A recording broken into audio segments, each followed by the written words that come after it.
But that's me butting up heads against Fabula.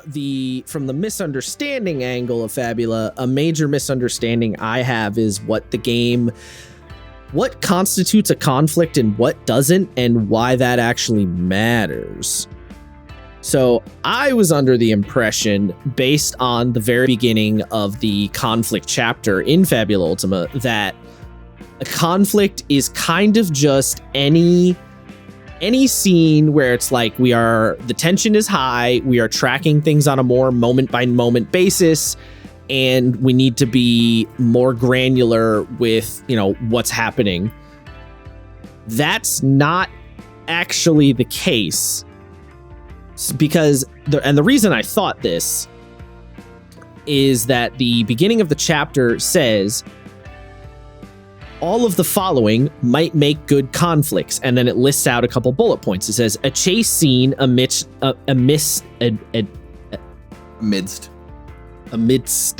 I did know what the word is. I don't know why I couldn't say it there. A chase scene amidst the narrow city alleys, an infiltration scene where some characters sneak past enemy surveillance, a skirmish between groups or a fight against a monster, a large-scale battle involving clashing armies from enemy kingdoms, a tense audience with a powerful figure, and a duel between two ancient rivals. Okay, that says all of these might make for good conflicts.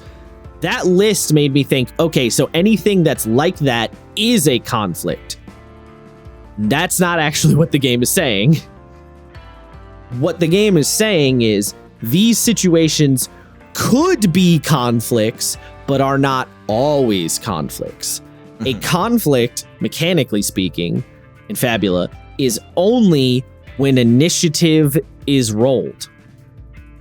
Only when you are tracking turn order, that is a conflict. So in a somewhat D&D to D&D context a little bit, a fight in D&D, right? That's what it's saying. Like a fight is a conflict. In Fabula, what the conflict can be is a little more open, but the idea is you are mechanically saying, okay, we need to worry about turns and rounds, and we're tracking things on a very tight minutia basis. That's a conflict. If you are not making an initiative roll and tracking turns, it's not a conflict. It could be any one of those scenarios, but it is not a conflict by default. And the reason that matters is because certain rules change in a conflict. For example, if you are in a conflict and you attack something, you're taking the attack action, right? When you take the attack action, you make an accuracy check where you can add a lot of flat bonuses to your roll, right? So for your character, Isaiah, Goromaru gets like a +6 when he makes an attack roll, right? I think it's +6. Yeah. Well, no, it's like a plus. No, now it's like a +14. But yeah, it's a high number. No, his damage. Not your damage. That's your damage. We're talking about your +6. The accuracy check. Got to, but you keep doing that. So when you're rolling to attack, you have a +6 for the accuracy check.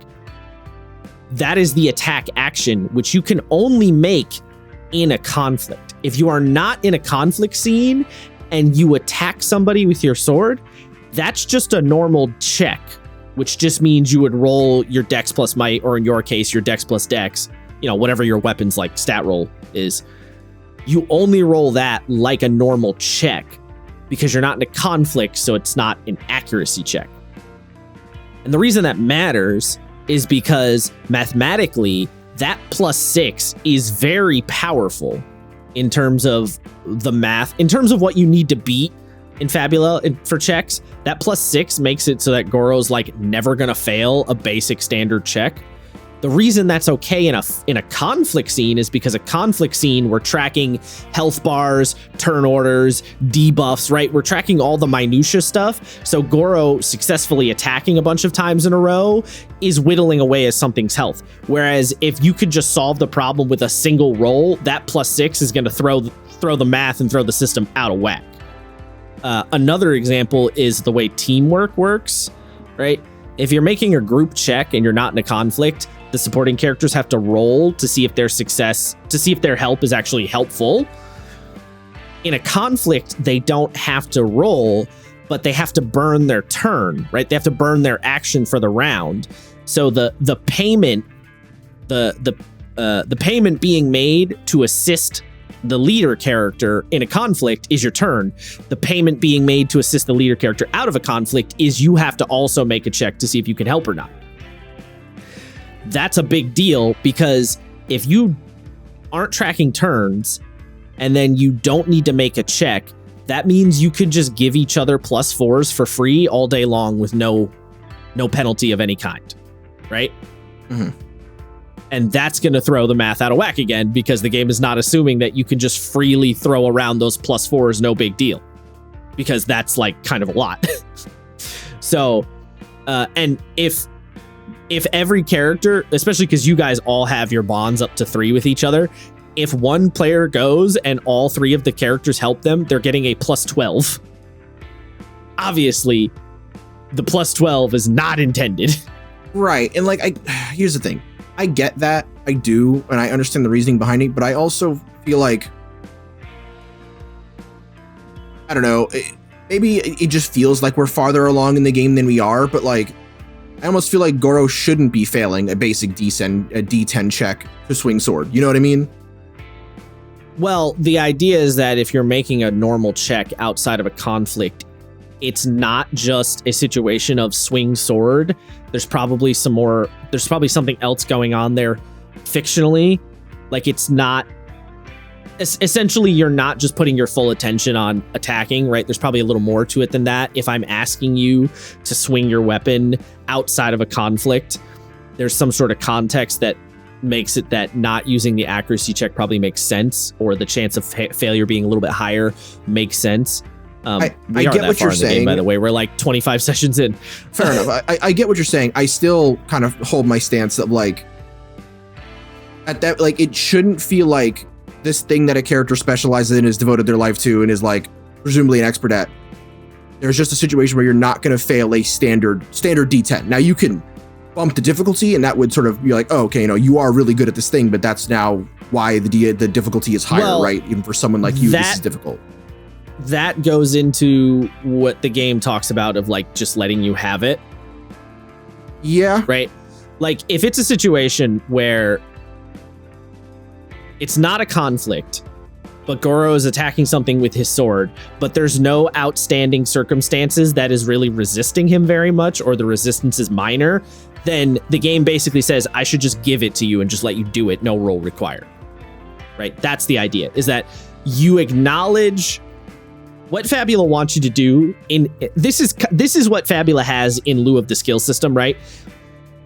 If the game wants you to acknowledge, if it makes sense for the character to just do this because this is their whole thing, then don't make them roll, just give it to them, because they have fictionally set up and justify themselves where this makes sense. So for example, if Goro's just like attacking a rope to like cut it to drop a chandelier or some shit, and there's no reason that there's nothing really perturbing him, then yeah, I'm not going to make you roll for that. You just should get that, because Goro's thing is guy with sword. Whereas if Senna picks up a sword and goes to cut the rope, I might be like, well, you might need to roll on that one. You know what I mean? Yeah, like, that's what Fabula wants you to do. That's kind of what it wants you to do in lieu of a skill system, because that's kind of what a skill system is representing, right? The idea that if I have a good enough bonus, I'm just going to beat the DC anyway. So Fabula says, don't even set a DC, just let them have it, right? That's where we're at. The idea is that the accuracy check needs to be very specifically for the conflict system, because mathematically, that's how the game's been worked out. And if you go beyond that, basically what was happening is I was giving you guys situations that were way easier than they should have been, because I was doing stuff like giving you those bonuses when I shouldn't have. You know what I'm saying? Yeah, I guess. I get what you're saying. I don't know. The point is, I mean, I'm not really here to argue about whether that's kind of why I'm not really pushing the point. Like, makes sense or not. The point I'm getting at, I was misunderstanding the rules, and that was giving me issues on the GM side of the table. But it wasn't a case of me not liking the rules. It was a case of me genuinely misunderstanding the rules. Now I know, okay, if we're not in a turn order, but it's some kind of a tense situation that you need to roll for, you're just making a standard check. There's no other bonuses that are applied. Now, there's the situational modifiers, obviously, also, and those are relevant. And then there's the sliding scale of the DC, or DL in this case, which is also relevant. But those kind of flat bonuses that are reserved for the combat minigame, keep them reserved for the combat minigame. Otherwise, you're making things too easy. The big one where this came up is when you guys fought through the like horde of ghosts. Yeah. There was like no scenario where you were going to fail those rolls because of that +6, and you blasted the clock out of the water because of that +6. We did, yeah. And that made it way too easy, like way easier than I was. Now, it's a clock, right? I don't expect it to last super long, but you guys blasted through it like faster than I even expected. And it got to the point where I was like, ah, shit, that didn't really work. You know what I mean? Mm. And it's, again, because I was misunderstanding what the game was trying to get across.